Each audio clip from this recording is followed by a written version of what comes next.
Welcome back to Sacred Men, brothers. I am Pastor Justin Dean, and this channel exists to build strong and virtuous men in a weak and degenerate culture. Today, we're continuing our series on the 4 cardinal virtues, and we're going to study the virtue of fortitude. Now, Aristotle and Thomas Aquinas both agree that virtue is that which makes its possessor good and renders his work good. This is why we need to desire to be virtuous men. We want to be good and we want to do good, right? We want to be good men and we want to do good things for those that we love. That's what virtue is all about. It's our strength of soul that enables us to be good and to do good. Now, fortitude, I know we don't use that word very often anymore, but I think it's important. We want to recover this word, and here's why. Fortitude is the virtue that conquers obstacles. It's the virtue that both courageously charges into battle and also the virtue that keeps us on the battlefield when we want to give up. So you want to be good, you want to do good, that's great, right? Both of those things are good desires. But what happens when you are confronted with an enemy? What happens when someone wants to stop you from doing what's good and right? What happens when you hit an obstacle? You're tired, you lose motivation, that voice inside your head starts telling you to give up. Just give up and quit trying. Well, if you don't have fortitude, you won't be able to do the hard, necessary, next right thing. You won't be able to keep doing the good thing because you'll just give up. So fortitude is necessary. And again, this is why fortitude is called a cardinal virtue. The word cardinal there is taken from the Latin word for hinge. It means all the other virtues hinge on it. In the words of C.S. Lewis, fortitude is not just one of the virtues. It's the form of every virtue at its testing point. All right. So every other virtue requires you to have fortitude, because you try to love someone and then love gets difficult. Well, then now you need love plus fortitude, right? To keep loving. So every virtue needs fortitude because fortitude is the form of every virtue at its testing point. Now, again, I know we don't use this word anymore, but I think it's important that we bring it back. Most of the time when people speak about fortitude, they just try to translate it to courage, have courage. But the word fortitude has a meaning that goes beyond the modern word of courage. And this is why I think we need to bring it back and use fortitude instead of courage. If I could simplify the word fortitude, it means courage and steadfastness. So there are 2 significant pieces or parts to fortitude. And both of them are vitally important if we're going to be good men who do good things consistently when things get tough. Thomas Aquinas uses 2 Latin words to describe these 2 parts of fortitude. And I think they're both really helpful for helping us understand what fortitude is. Now, I'm probably going to butcher these Latin words. One is aggredi, and it means to attack.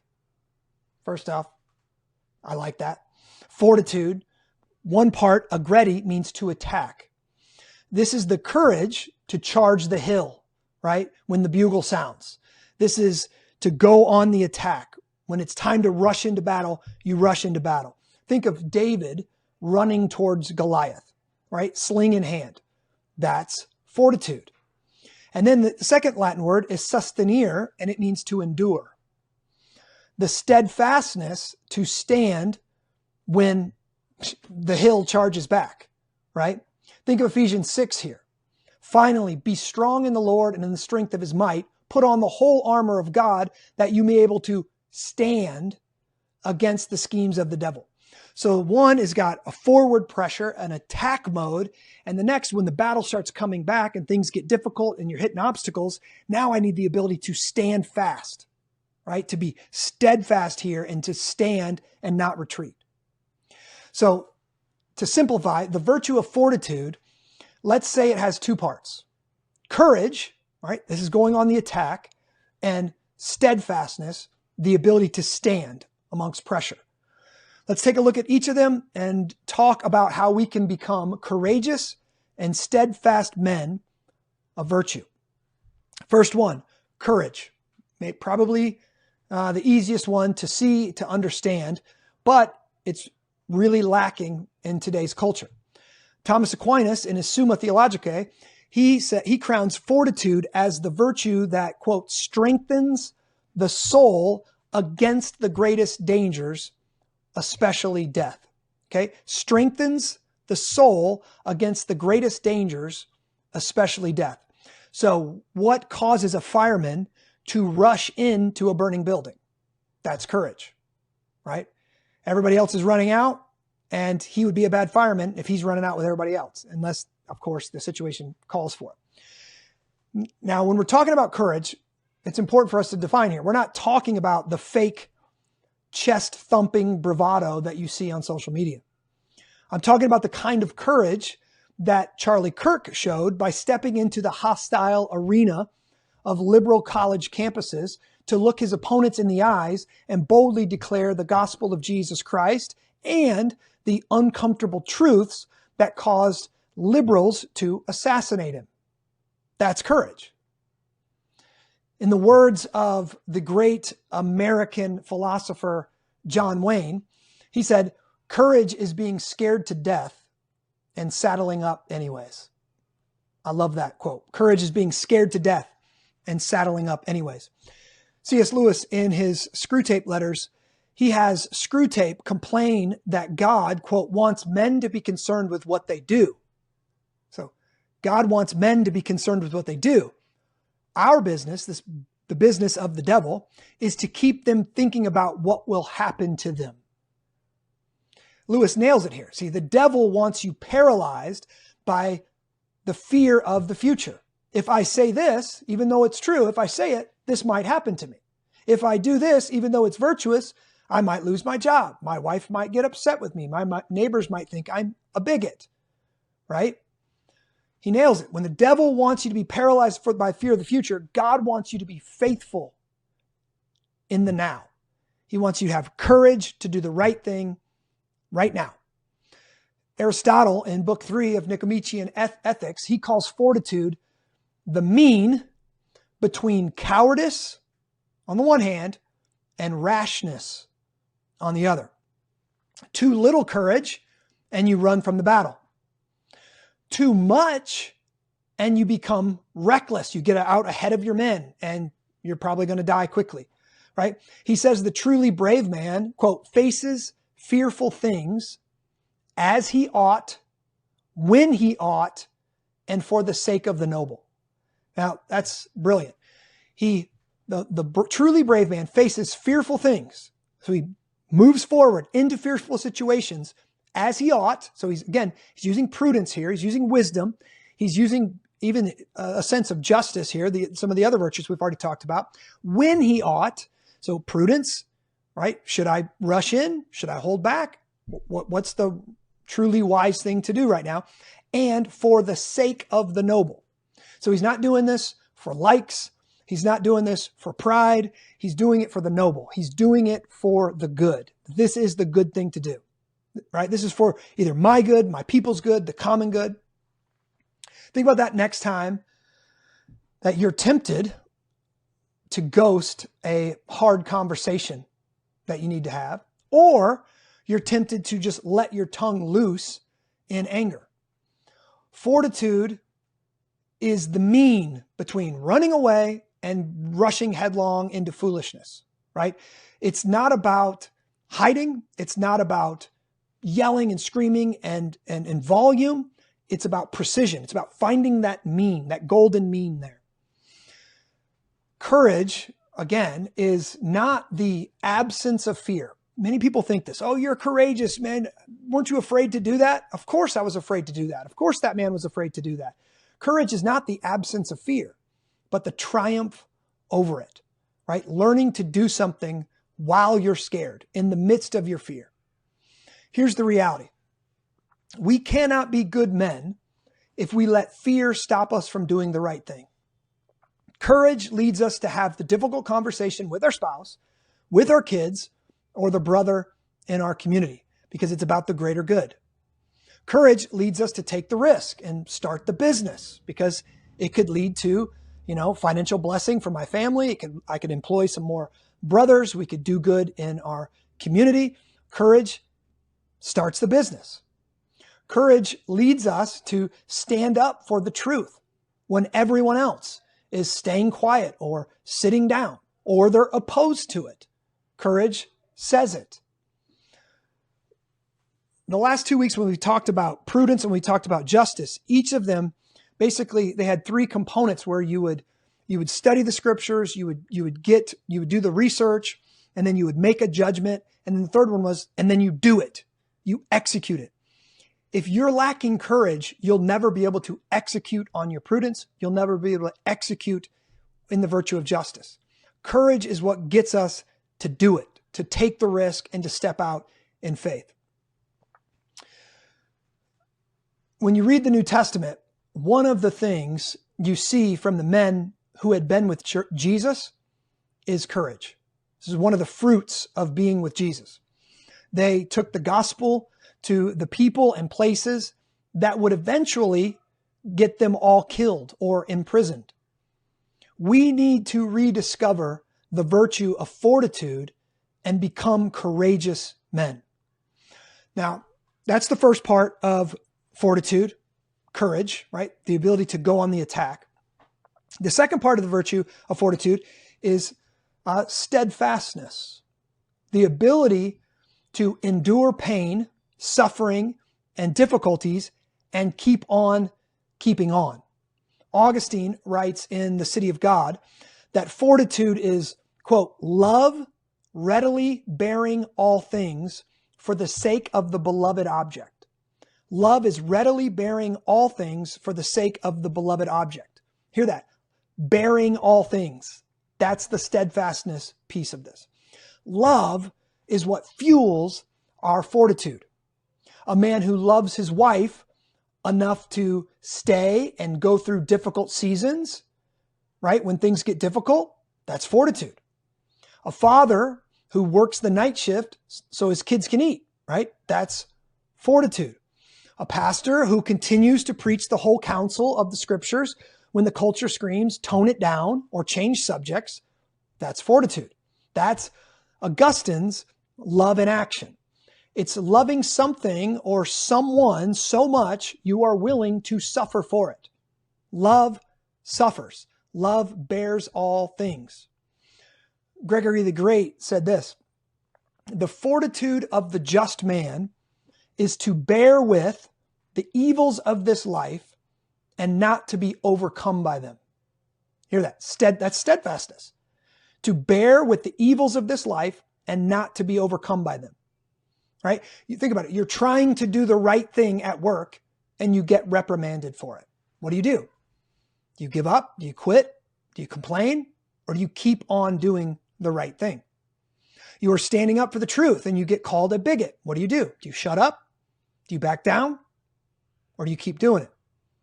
Your extended family cuts you off because of your relationship with Jesus or your relationship with your church or because of your political beliefs. What do? Do you cave? Do you give in? Do you do everything in your power not to make Thanksgiving uncomfortable? Or do you have fortitude? You become who you are, right? You become who you are. You keep living out this new identity that you've been given in Christ. You don't back down. All of these are examples of the evils of life, right? If we lived in a perfect world, if we were angels and governed by angels, we wouldn't need it. But we're not.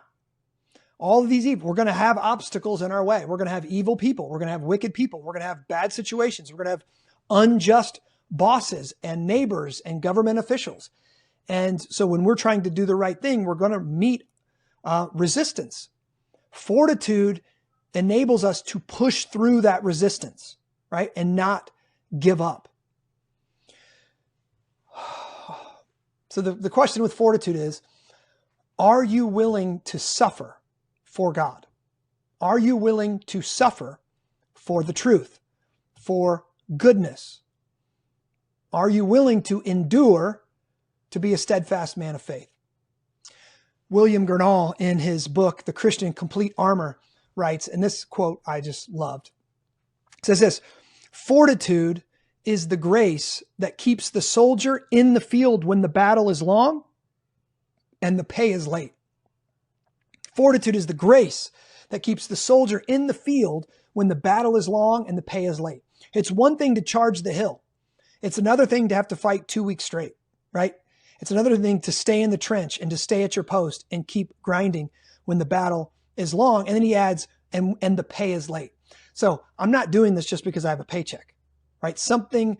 Virtue is motivating my behavior here. I'm doing it because it's the right thing to do. It's the just thing to do. It's the noble thing to do. And then he said this, he said, it's a grace. Did you hear that word, grace? That's an interesting word for him to use. I think he uses that word instead of virtue to show that he, as a Puritan, he's talking about something that also comes as a gift of God. See, steadfastness and fortitude, they can be developed in any man. They don't have to be a Christian, but they can also it can also be a spiritual gift given to us by God, a work of grace given to us by God. John Calvin, in his commentary on Hebrews 11, he says fortitude, quote, is not a natural endowment, but a gift of the Spirit. So what do? I say we ask God to make us men with fortitude. We ask God to develop this, to give this to us, and then help us develop it and help us use it and become men of fortitude. But even though it's a gift of God, let us not assume that it just falls down to us out of the sky without any work or effort on our part. He can give it to us as a gift of grace, just like he gives us our faith. But then we're meant to use that faith and develop that faith and mature that faith and grow that faith. So that faith comes to us as a seed, and we're meant to water it and feed it and let it have air to breathe, and then practice it and use it so it grows up into a strong, almost like an oak tree. The same thing with fortitude. God, when God saves us, he's going to put fruits of the Spirit in us. He's going to put the seeds of character and virtue in us, but we still have to water them. We still have to use them, practice them, grow in them. Now, when we're thinking about steadfastness, I'm going to tell you a story about a guy named Marcus. Marcus was a Roman centurion. Now, don't think about like the Hollywood version with the shiny helmet and the red feathers sticking up. He was a real one. He was stationed in Antioch in the 3rd century. He had become a Christian, and his unit was ordered to burn incense to the emperor. Refuse, and you die. Marcus had a wife. He had 2 boys. He had a farm outside the city.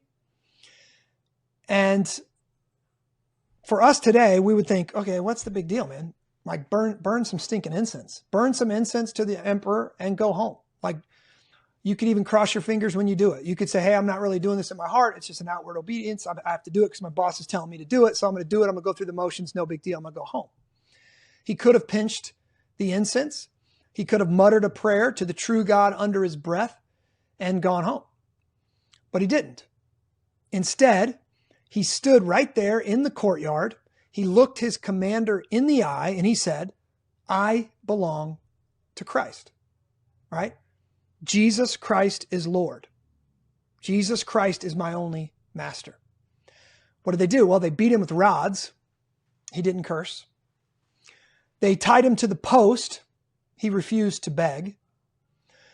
When the sword eventually came down, he was still smiling. Why? Because in his mind, he had already died the moment he chose. The moment he chose, he knew he was choosing death. That, brothers, is fortitude. And I think about Christians in Nigeria right now who are being attacked by radical Muslims, and they're being massacred by the hundreds and by the thousands. And it's convert or die. And they're choosing to remain courageous and to be steadfast. They're showing fortitude. Now, I know we're not in that situation yet, but we could very well, that could be in the future for us. That could be coming down the road in the near future. And I think it's vitally important that we develop fortitude. When I think about this virtue of fortitude, I can't help but think about the Lord of the Rings. If you track the character arc of Frodo and Sam throughout the book, you see them develop into characters of great fortitude. They start out as fearful and they develop into people of courage, hobbits of courage, whatever. They start out soft and they end up steadfast. But if you ask the question, what did it take for them to make these changes? What was required of them to go from soft and kind of silly and not courageous and not steadfast to strong and bold and courageous and steadfast? What did it take? Well, it took at least three things that I can see. Number one, it took a great mission that was full of fear. They had to saddle up anyways, even though they were scared, and stay true to the mission that was in front of them. Well, the same is true for us. We have a great mission in front of us. We're to take the gospel to the nations. We're to stand up for Jesus Christ in the midst of our enemies, and we are surrounded by enemies. We are to build wholesome Christian families and raise virtuous kids that can continue our fight to push back the darkness. We're to make disciples, plant churches, and renew our city for the glory of God. That is a great mission, men. And it's a mission that's going to be full of obstacles. It's going to be full of fearful situations. So I ask you, first off, are you on board with it? Can you get in on this? Will you carry it forward? Will you accept the mission? Secondly, Frodo and Sam had a fellowship.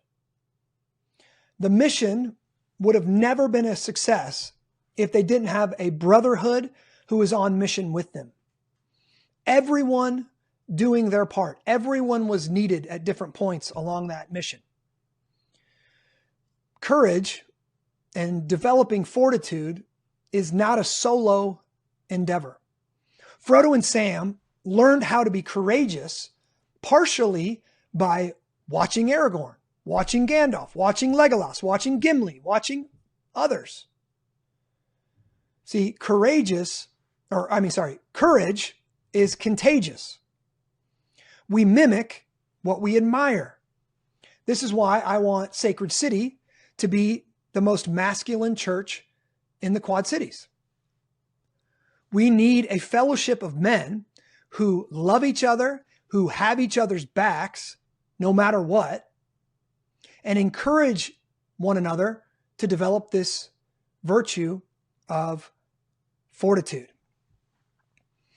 We want to kind of push and pull each other into doing courageous deeds for the glory of God and the good of our families and the good of our neighbors. All right, so they had a great mission. They had a fellowship. Third, they trusted the providence of God. See, in the end of The Lord of the Rings, it was the providence of God, or the providence of the author, that defeated the enemy and destroyed the ring.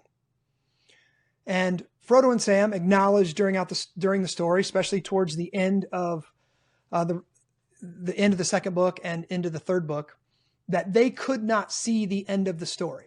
They didn't know how they were going to get in through the black gates. They didn't know how they were going to defeat this army. They didn't know how they were going to destroy the ring. They didn't know how it was going to do. They just kept moving forward. They knew that right now in this moment, my job is to do the next right, hard thing in the moment. And I'm going to trust to providence. I'm going to trust the providence of the author to finally defeat evil. When I think about this, I'm reminded of one of my favorite quotes from G.K. Chesterton. He says this: "The one perfectly divine thing, the one glimpse of God's paradise given on earth, is to fight a losing battle and not lose it." The one perfectly divine thing, the one glimpse of God's paradise given on earth, is to fight a losing battle and not lose it. That's a great picture of courage and the providence of God. You fight the battle even though it looks impossible to win. You know it's the right thing to do, so you step into the arena, you charge the hill, right? You fight because it's the right thing to do. It's noble. It's for the good of my people or the common good. And sometimes in the midst of this impossible battle that looks unwinnable, sometimes you actually win it. And it's one of the greatest experiences in life. And you win it because of the providence of God. You win it because with God, all things are possible, and you never know what He's going to do. Now, man, hopefully this was an encouragement to you. I would love it if you liked this video, if you shared it, if you put a comment down below. Thank you for joining and listening to this podcast. Next week, we will be talking about the fourth cardinal virtue, the virtue of temperance. All right. It's an important one. Hopefully you won't miss it. Guys, if you got any requests or how to, ideas of how to make these videos better, I would appreciate you put them in a comment down below. I appreciate you guys. And now I ask you to go and be courageous men. Ask God to develop fortitude in you and choose to develop fortitude moving forward. All right. I love you, dudes. God bless.